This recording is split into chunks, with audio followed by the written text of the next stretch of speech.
এতিয়া মই আলুকেইটা কৰোঁ ইয়াত এনেকৈ পুৰি ল'ম সিজোৱা আলু এনেকৈ পুৰি ল'ম নমস্কাৰ মই ৰূপৰেখাই মোৰ পাকঘৰলৈ স্বাগতম জনাইছোঁ আজি মই এখন নিৰামিষ থালি তৈয়াৰ কৰিম তাৰ কাৰণে মই কি যোগাৰ কৰিছোঁ চাওঁ আহক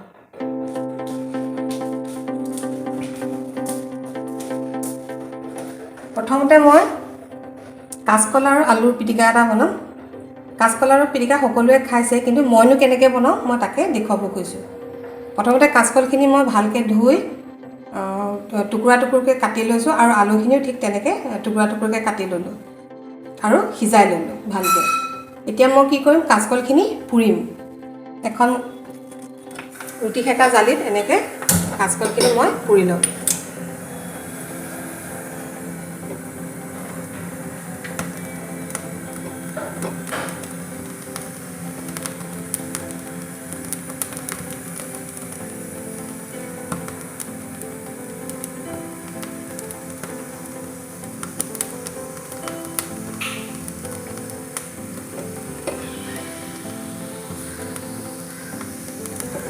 এইখিনি হৈ থাকক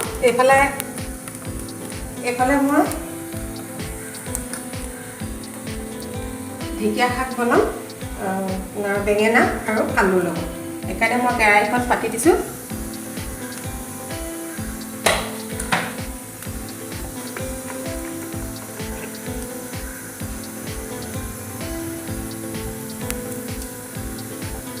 তেল অকণমান দিলোঁ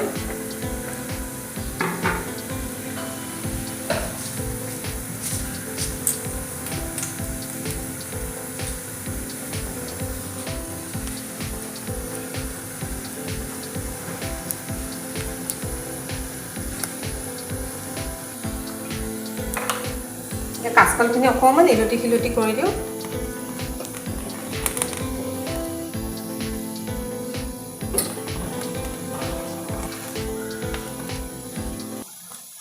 মই তেলত অকণমান ফোৰণ দি দিছোঁ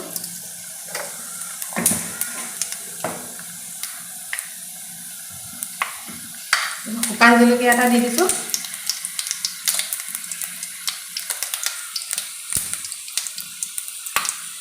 এতিয়া মই আলুখিনি দি দিম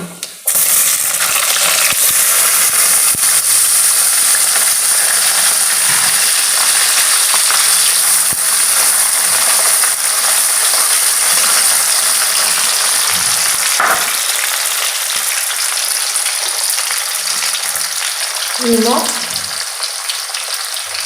হালধি আন্দাজমতে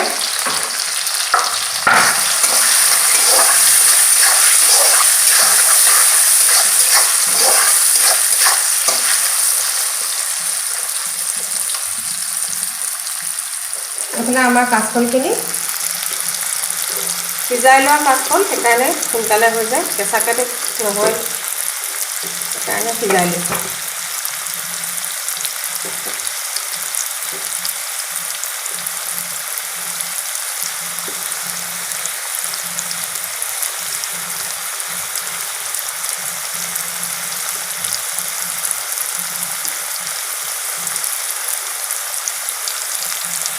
এইখিনি হৈ গৈছে মই এতিয়া এইখিনি কাঢ়ি ল'ম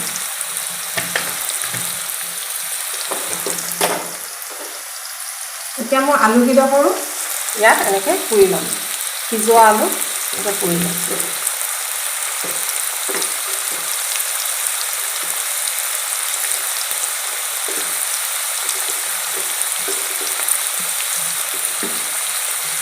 খৰি জুইত পুৰিলে বেছি সোৱাদ হয় কিন্তু আমাৰতো এতিয়া খৰি জুই নাই সেইকাৰণে গেছতে পুৰি দিছোঁ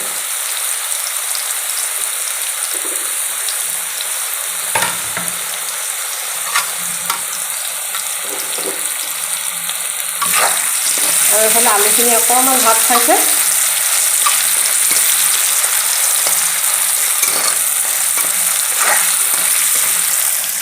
আলুখিনি এইফালে ভাত খাইছে মই এতিয়া ইয়াত বেঙেনাখিনি দি দিম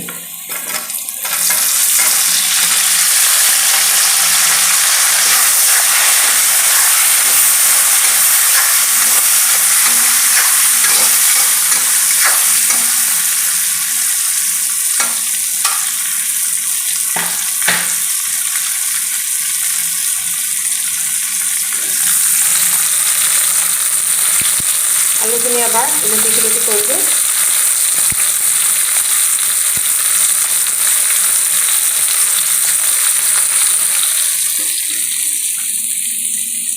আলুখিনি এবাৰ লুটিয়াই দিওঁ।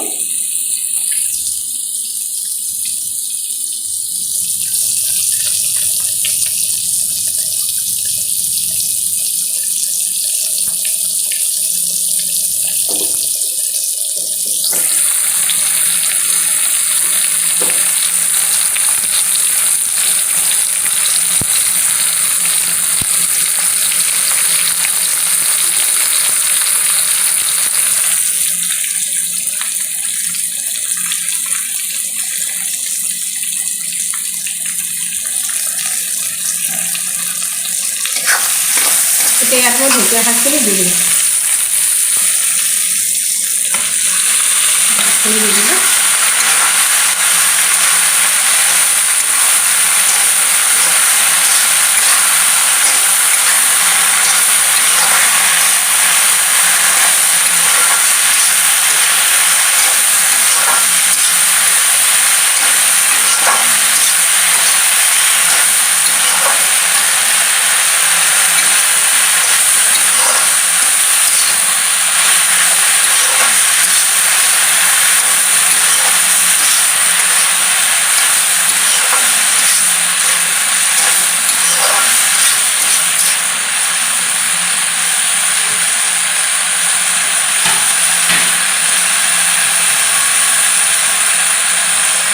এতিয়া অকণমান ঢাক মাৰি দিম।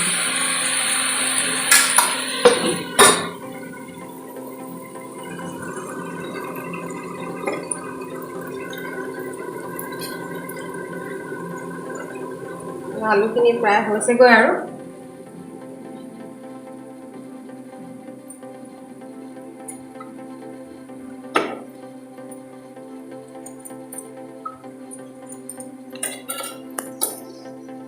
আলুখিনি বাকলি গুচাইও পুৰিব পাৰে, বাকলি থাকিলেও হ'ব, পিছত গুচালেও হ'ব বাকলি।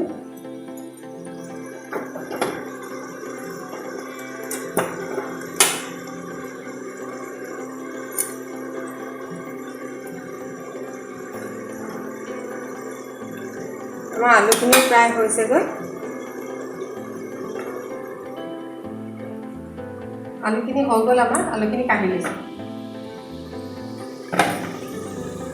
এতিয়া ইয়াতে মই এটা নহৰু একদম ভালকৈ ধুই আৰু আদা এটুকুৰা ভালকৈ ধুই আদাটোৰ মাজে মাজে অকণমান ফালি দিছোঁ। দি পেলাই মই ইয়াতে আকৌ পুৰিম আদা আৰু নহৰুটো।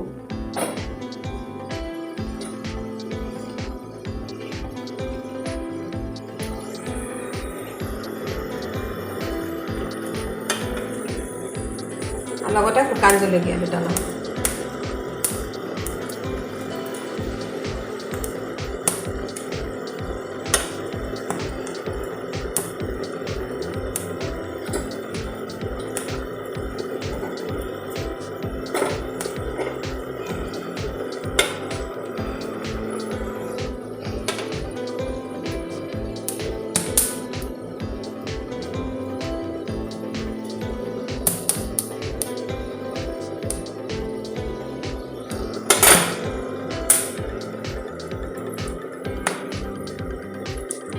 জলকীয়াকেইটা পুৰি ল'লোঁ।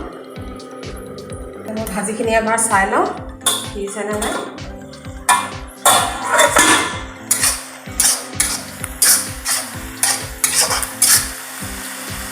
আলু সিজিলে মই গেছটো অকণমান বঢ়াই দিওঁ।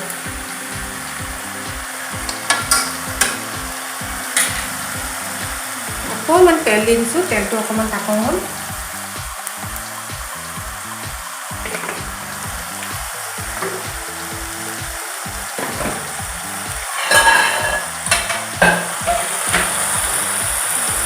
এতিয়া আমাৰ আদা নহৰুখিনি প্ৰায় হৈ গ'ল পূৰা। এতিয়া মই ইয়াত নমাই লওঁ।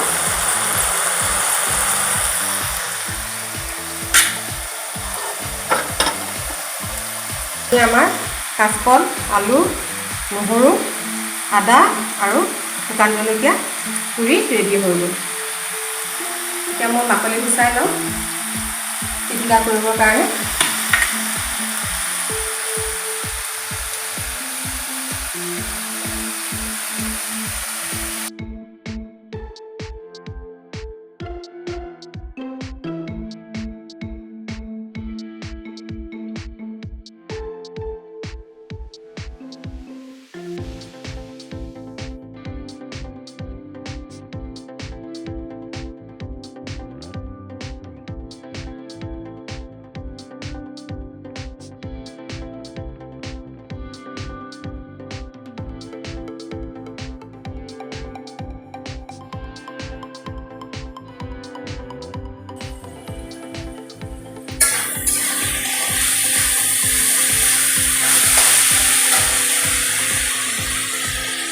এতিয়া সৰুকৈ আদাখিনি কাটি ল'ম।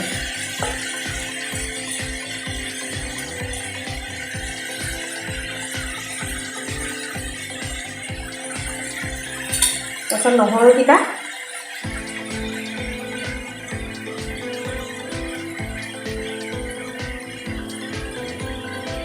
নহৰুকেইটা এনেকৈ টুকুৰা টুকুৰকৈ কাটি ল'ম।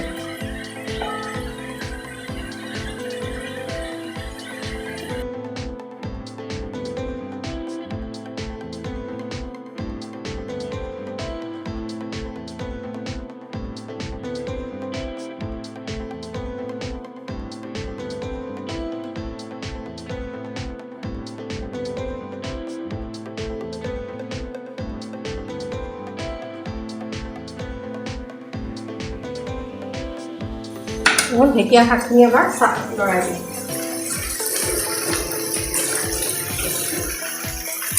আমাৰ শাকখিনি প্ৰায় হৈছেগৈ।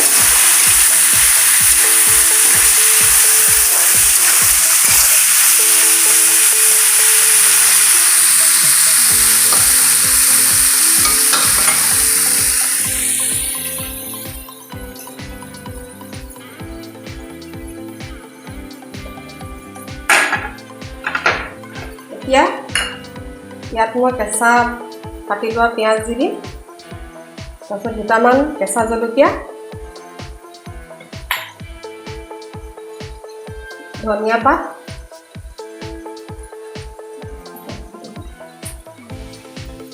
আৰু অকণমান মিঠাতেল।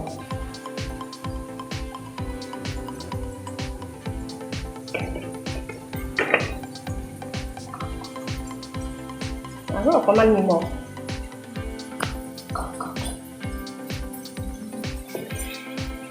এতিয়া মই এইখিনি পিটিকি ল'ম। পিটিকা সদায় হাতেৰে পিটিকিলেহে ভাল লাগে, চামুচেৰে বা হেতাৰে কৰিলে সিমান এটা ভাল নালাগে। সেইকাৰণে মই হাতেৰে পিটিকি লৈছোঁ।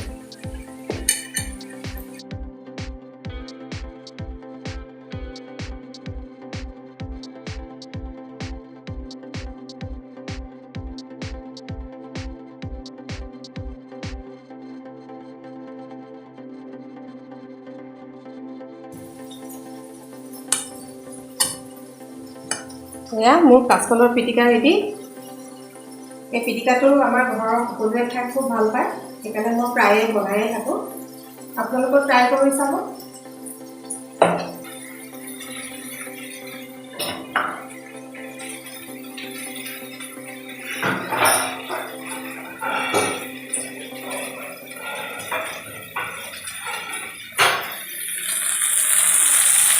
এতিয়া মই থালিখন সজাবৰ কাৰণে দুখনমান কাপোৰ পুৰি লওঁ।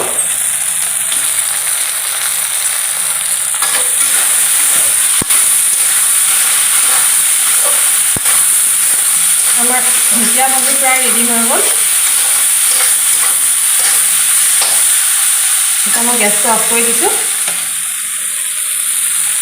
টেৱা এখন পাতি লৈছোঁ, দুটুকুৰা পাপৰ পুৰি লওঁ।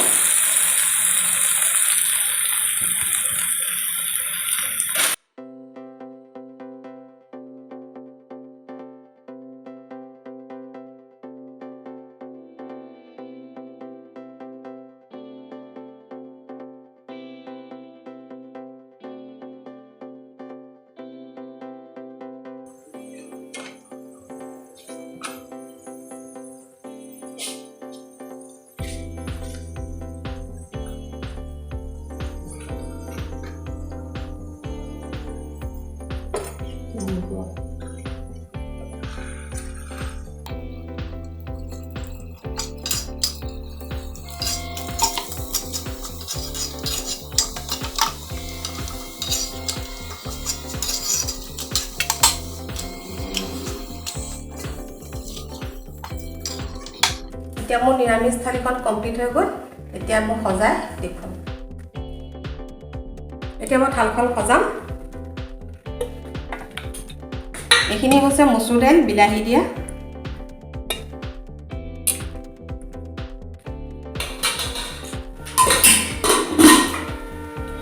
আৰু ওপৰতে মই মান ধনিয়াৰ পাত কেইটামান দি দিছোঁ। এয়া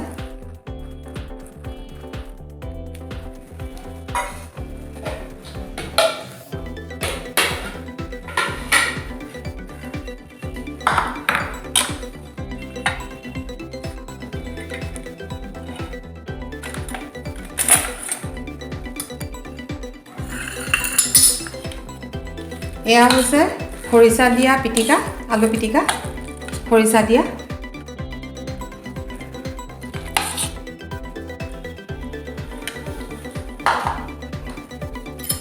আৰু এইখিনি হৈছে এতিয়া বনোৱা কাচকলৰ পিটিকা।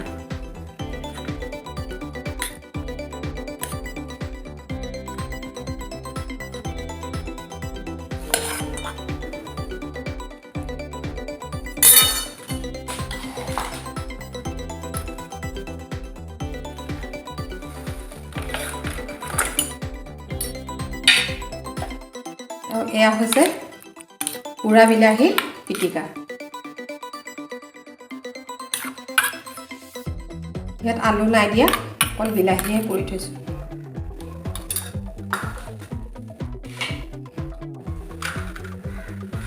আৰু এয়া আমাৰ পাপৰ।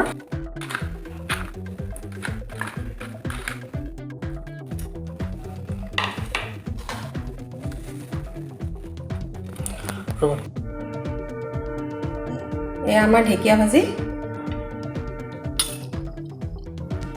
আলু আৰু বেঙেনা দিয়া।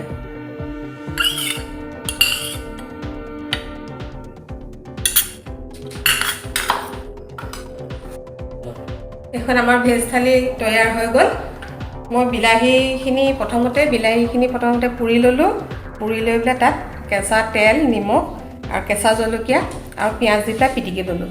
এইখিনি একদম চিম্পুল হয়। এইটো আপোনাৰ বাঁহগাজ খৰিচা আছিলে, আলুখিনিতে খৰিচা আৰু পিঁয়াজ, কেঁচা তেল দি পেলাই পিটিকি ল'লোঁ নিমখ অকণমান দি। তাত বাকী আদা নহৰু মই একো দিয়া নাই। এতিয়া মোৰ ভেজ থালিখন কমপ্লিট হৈ গ'ল। আপোনালোকেও খাই চাব, এনেকৈ বনাই কেনেকুৱা লাগে জনাব। ভিডিঅ'টো যদি চাই ভাল পায় তেনেহ'লে ছাবস্ক্ৰাইব কৰিব আৰু মই আগলৈ নতুন নতুন ৰেচিপি দিবলৈ উৎসাহিত হ'ম।